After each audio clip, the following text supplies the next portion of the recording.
Let me explain you appending data. So what is appending? Appending two data set means like you have, let's say, one table like this and another table like this.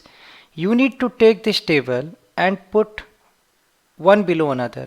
So you need to create table like this. So it has appended. So if you think of where merging was sidewise, appending means putting one data below another. So let me show you how do you do that in the SAS. So what you do, I'll just create that same small data set which I'm showing you there using the cards statement.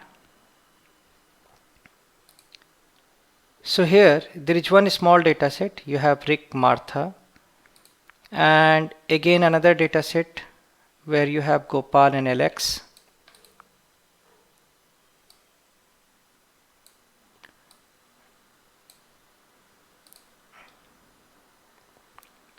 Right now, to append, that is probably the simplest thing that you need to do. Set put table 1, table 2, and it puts the appended data here. Let me show it to you.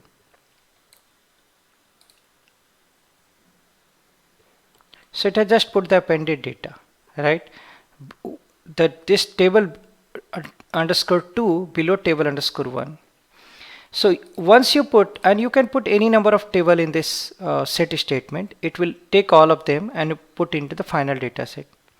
Now let me explain you what happens if the columns or fields are not same in both the tables.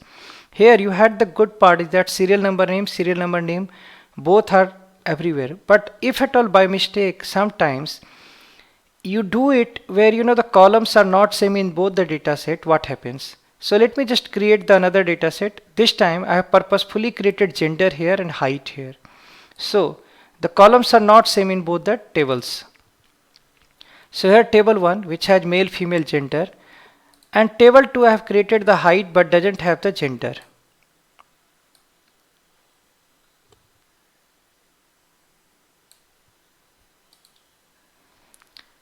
So this has height. Now if at all you do the set this time, see what happens.